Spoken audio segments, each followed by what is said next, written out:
Hello my dear students आमालोके যদি এই চ্যানেলটোত নতুনকৈ আহিছে তেনেহলে চ্যানেলটোক সাবস্ক্রাইব কৰিবা আৰু ভিডিওটো প্ৰথমৰ পৰা শেষলৈকে চাবা আৰু বন্ধু বান্ধৱীসকলক শেয়াৰ কৰিবা।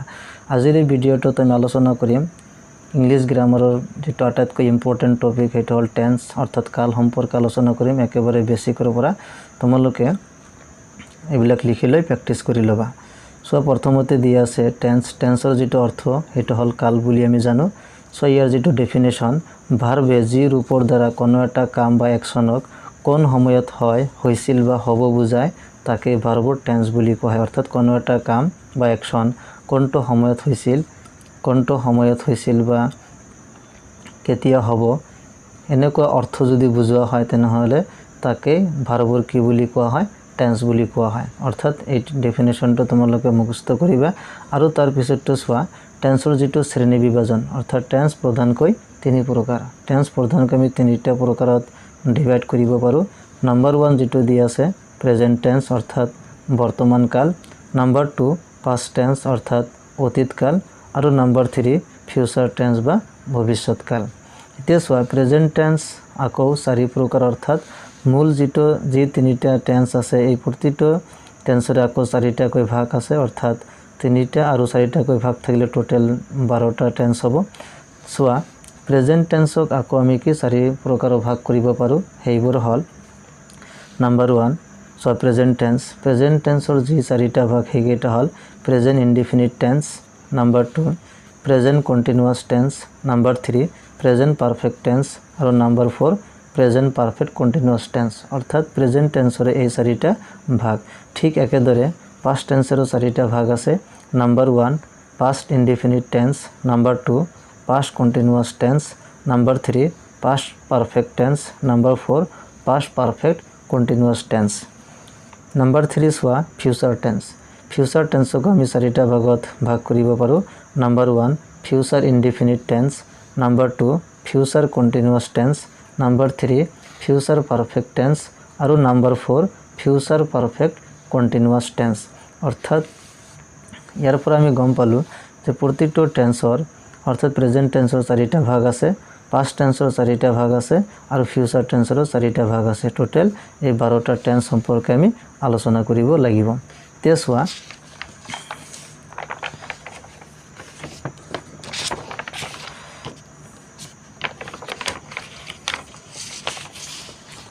প্ৰথম যেটো দিয়া আছে প্ৰেজেন্ট ইনডিফিনিট টেন্স অৰ্থাৎ 1 বাই 1 এটা কৈ টেন্স আমি আলোচনা কৰিম কাৰণ এইটো টপিক বহুত ইম্পৰ্টেন্ট হয়।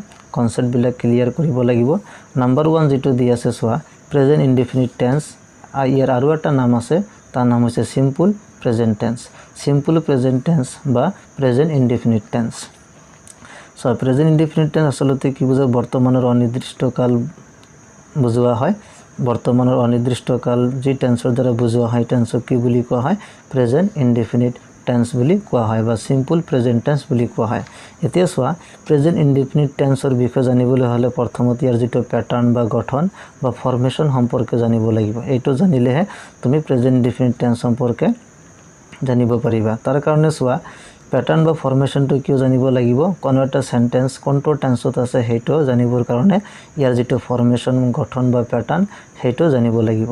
ইয়াৰ কাৰণে চোৱা যেটো প্ৰেজেন্ট ইনডিফিনিট টেন্সৰ যেটো ফৰ্মেশন এটা হল subject plus verb plus object. অৰ্থাৎ এইটো ফৰ্মত দিয়া থাকিলে আমি গম পাব লাগিব হেটো প্ৰেজেন্ট ইনডিফিনিট টেন্স বা সিম্পল প্ৰেজেন্ট টেন্সত দিয়া আছে। সো প্ৰথমতে কি থাকিব লাগিব সাবজেক্ট অৰ্থাৎ যিয়ে কাম কৰে তাক সাবজেক্ট বুলি কোৱা হয়। ভাৰ্ব অৰ্থাৎ যি কাম কৰে যেটো কৰা হয় তাক ক্ৰিয়া বুলি কোৱা হয় আৰু যাৰ ওপৰত কৰ্মটো সম্পাদন কৰা হয় তাক অবজেক্ট বা কৰ্ম বুলি কোৱা হয় বা কাৰ্যটো সম্পাদন কৰা হয় তাক কি বুলি কোৱা হয় কৰ্ম বুলি কোৱা হয়। অৰ্থাৎ সাবজেক্ট ভাৰ্ব অবজেক্ট কৰ্তা ক্ৰিয়া আৰু কৰ্ম। এতিয়া চোৱা এই ফৰ্মেশন অনুযায়ী অৰ্থাৎ এই প্যাটাৰ্ন অনুযায়ী এক্সাম্পল যদি আমি চাও আই ইট ৰাইস। অৰ্থাৎ চোৱা আই ইট ৰাইস এতে আই টু কি সাবজেক্ট হিচাপে ব্যৱহাৰ কৰা হৈছে, সাবজেক্ট হয় আৰু ভাৰ্ব ইট কি ভাৰ্ব আৰু ৰাইস যেটো দিয়া আছে এটো কি অবজেক্ট। অৰ্থাৎ সাবজেক্ট আই হ'ব, ভাৰ্বটো ইট হ'ব আৰু অবজেক্টটো ৰাইস। গতি আই ইট ৰাইস অৰ্থাৎ এই বাক্যটো কোনটো টেন্সত আছে প্ৰেজেন্ট ইনডিফিনিট টেন্সত আছে কাৰণ প্ৰেজেন্ট ইনডিফিনিট টেন্সৰ যেটো ফৰ্মেশন এইটো ফলো হৈছে সেই কাৰণে ইয়াতে আই ইট ৰাইজ যিটো বাক্য দি আছে এইটো কি টেন্সত থাকিব প্ৰেজেন্ট ইনডিফিনিট টেন্সত থাকিব নম্বৰ 20 হোৱা দা হি প্লেজ ফুটবল ইয়াতে হিটো কি হ'ব আমাৰ সাবজেক্ট হ'ব প্লেজটো কি হ'ব ভাৰ্ব হ'ব আৰু ফুটবলটো কি হ'ব আমাৰ অবজেক্ট হ'ব অৰ্থাৎ সাবজেক্ট ভাৰ্ব অবজেক্ট এনেকুৱা ফৰ্মেশনত আছে সেই কাৰণে এটো কি হ'ব প্ৰেজেন্ট ইনডিফিনিট টেন্সৰ উদাহৰণ হ'ব আৰু সিট কি দি আছে সো গীতা কুকস রাইস অর্থাৎ গীতায় ভাত রান্ধে এতে সো ইয়াতে সাবজেক্ট কোনটো গীতা হ'ব সাবজেক্ট কারণ গীতায় কামটো কৰিছে কুকস কি কাম কৰিছে ৰান্ধিছে কি ৰান্ধিছে ৰাইস অৰ্থাৎ এটো হ'ব কৰ্ম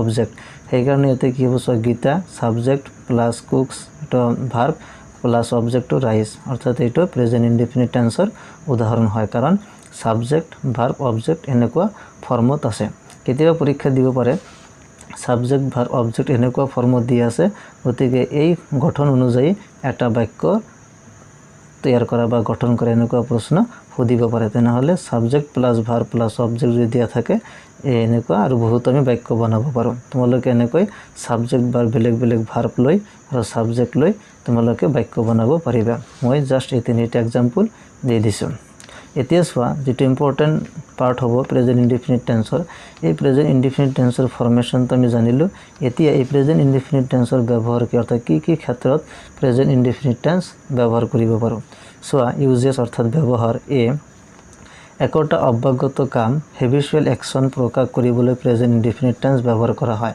অৰ্থাৎ হেবিচুৱেল একশন অৰ্থাৎ যেটো কাম অভ্যাসগত ৰেগুলাৰ কৰা হয়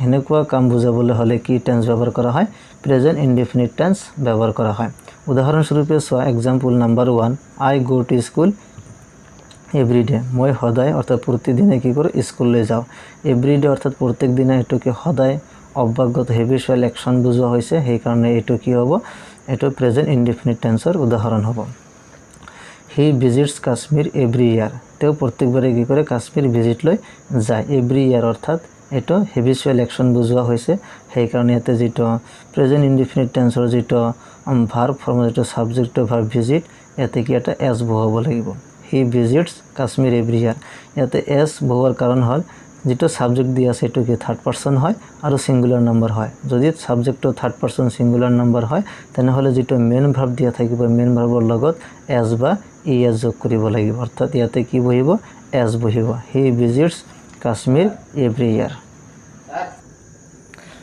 এই কাৰণে এতে কি বহিছে এস বহিছে he visits Kashmir every year number 3 so birds fly in the sky তে বাৰ্ডস ফ্লাই তে বাৰ্ডস বহুবচন হৈছে প্লুৰাল নাম্বাৰ সেই কাৰণে ইয়াতে এস বহোৱা নাই বাৰ্ডস ফ্লাই ইন দা স্কাই তে সো তোমালোকে এইখিনিলৈকে প্ৰেক্টিস কৰিবা ইয়াৰ পিছৰ ভিডিঅ'টোত আমি আৰু কিছুমান ইম্পৰ্টেন্ট ব্যৱহাৰ আছে সেই সম্পৰ্কে আলোচনা কৰিম